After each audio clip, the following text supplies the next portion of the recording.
কৃষ্ণে যেই যেই গুণগুলো আছে প্রসাদেও সেই গুণগুলো আছে। তো সেই প্রসাদ গোবিন্দকে নিবেদিত যে প্রসাদ, শ্রীকৃষ্ণ অধর অমৃত, অধর থেকে, অধর মানে বদন, বদন থেকে নিঃসৃত যে অন্ন ওটা হলো অন্ন প্রসাদ বা অধর অমৃত। অথবা শ্রীকৃষ্ণের বদন থেকে যে নিঃসৃত উপদেশ, নিশ্চিত উপদেশ শ্রীকৃষ্ণের শেষ উপদেশ, অথবা শ্রীকৃষ্ণ লীলায় শ্রীমদ্ ভাগবতম অথবা শ্রীমদ্ ভগবত গীতা, এগুলো হচ্ছে ভগবানের অধরামৃত।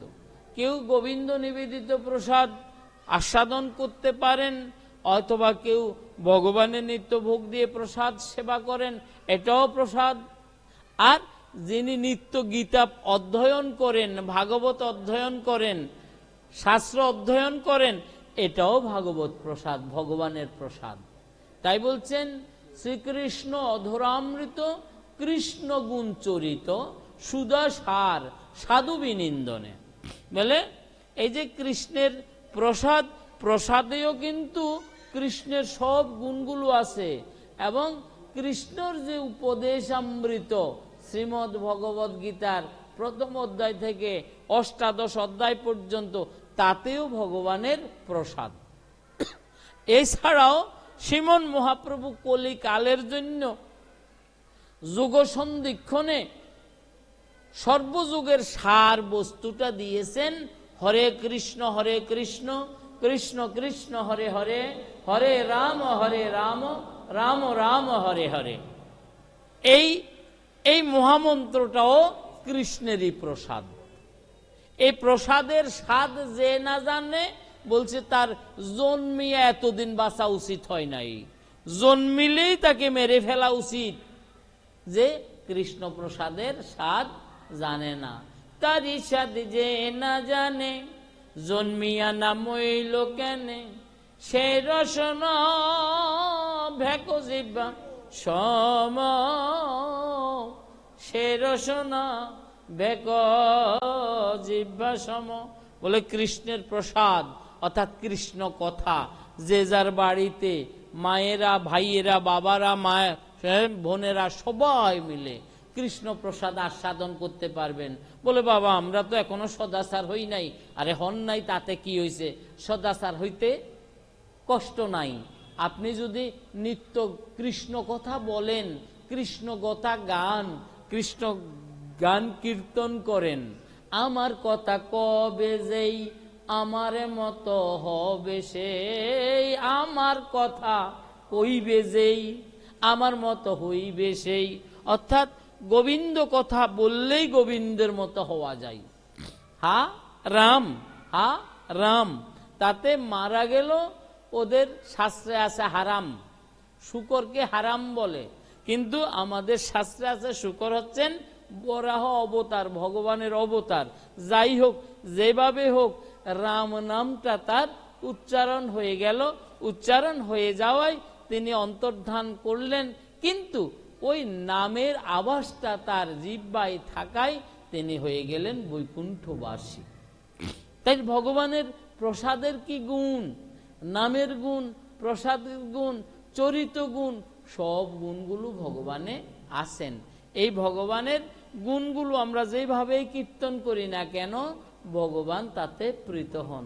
সচ্চিদানন্দময় ভগবান এসেছেন আমাদের জন্য, আমাদেরকে উদ্ধার করার জন্য। তাই শ্রী গুরুদেব আমাদেরকে সে ভক্তির উপদেশে দিয়েলেন।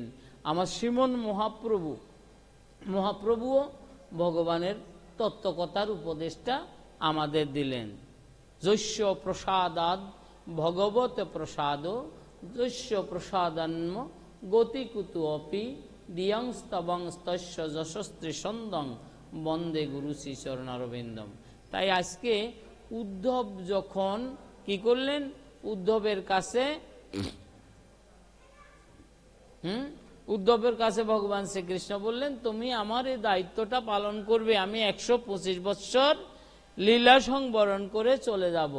তো বললো প্রভু আমার তো সেই যোগ্যতা নেই।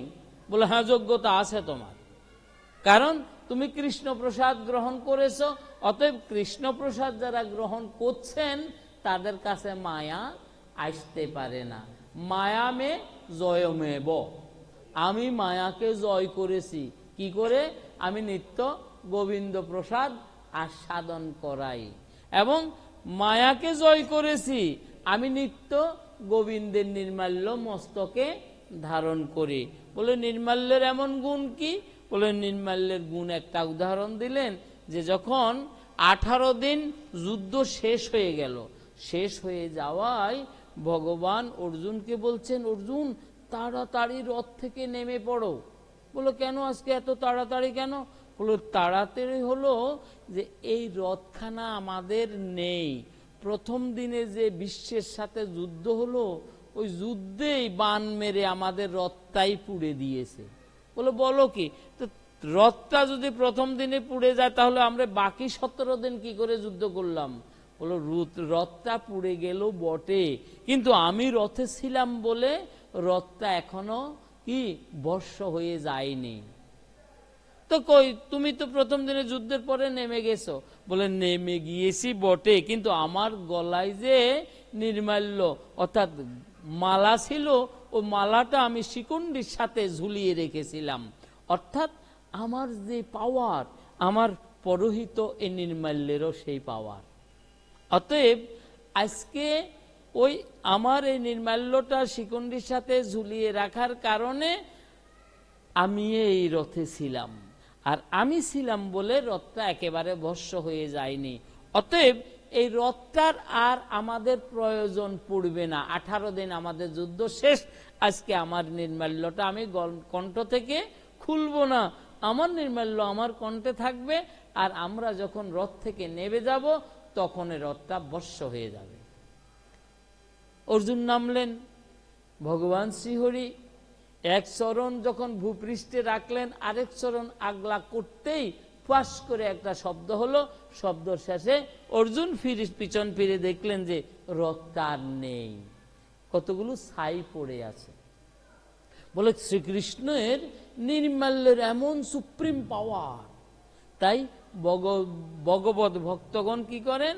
নিত্য ভগবানের চরণে অর্পিত পুষ্প তুলসীর আঘ্রাণ নেন এবং ওই পুষ্প তুলসীকে মস্তকে ধারণ করেন। কেন? ভগবানের শ্রীচরণে যেমন চন্দন চর্ষিত তুলসী নিবেদন করে, তখন ওই চন্দন চর্ষিত তুলসীটা ভগবানের তাদাত্ম্য প্রাপ্ত হয়। অর্থাৎ ভগবানের সাথে স্পর্শ করাইলে ওই তুলসী আর তুলসী থাকে না, তুলসী পূর্ণ কৃষ্ণ কৃপা প্রাপ্ত হয়। ওই তুলসীখানা যখন ভক্ত মস্তকে ধারণ করে, তখন ভগবানের শ্রীচরণটাই ভক্তের মস্তকে স্থান পায়। তাই তেমনি ভাবে উদ্ধব বলেছিলেন, মায়া জয়মেব, আমরা মায়াকে জয় করেছি। অতএব প্রভু যদি আমাকে এত বড় দায়িত্ব দেবে, তবে আমাকে কিছু হিত উপদেশ দাও, যেই উপদেশটা পালন করে আমি কি করব? এ পৃথিবী রক্ষা করতে পারবো। বলো তাহলে চলো, আমাদের একজন বয়োবৃদ্ধ ব্যক্তি আছেন, এনার নাম কি?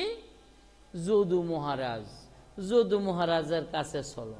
তো যদু মহারাজের কাছে গেলেন, গিয়ে উদ্ধব বললেন যে ভগবান শ্রীকৃষ্ণের কাছে এসছি, সখা শ্রীকৃষ্ণের কাছে এসছি, তিনি আপনার কাছে এনেছেন কেন গো? বলে আমাদের কিছু তত্ত্ব উপদেশ প্রদান করুন।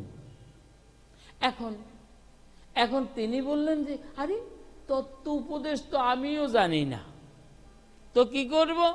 তাবু আপনারা যখন এসেছেন, আমি বন ভ্রমণের সময় আমার একজন সন্ন্যাসী বাবার সাথে দেখা হয়েছে।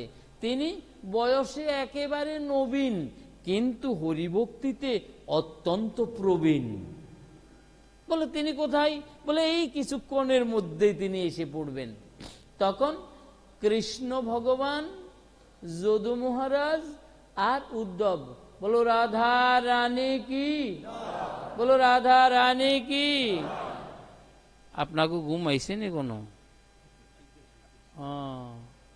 শীতের রাত্রে তো তো বাড়িতে ঘুম যাইতে মুশকিল আছে, এখানে ঘুমাইতে আরাম, চতুর্দিকে বাতাস বন্ধ, আর মানুষের গরমে গরম, আর মানুষের গরমটাই বড় আরাম।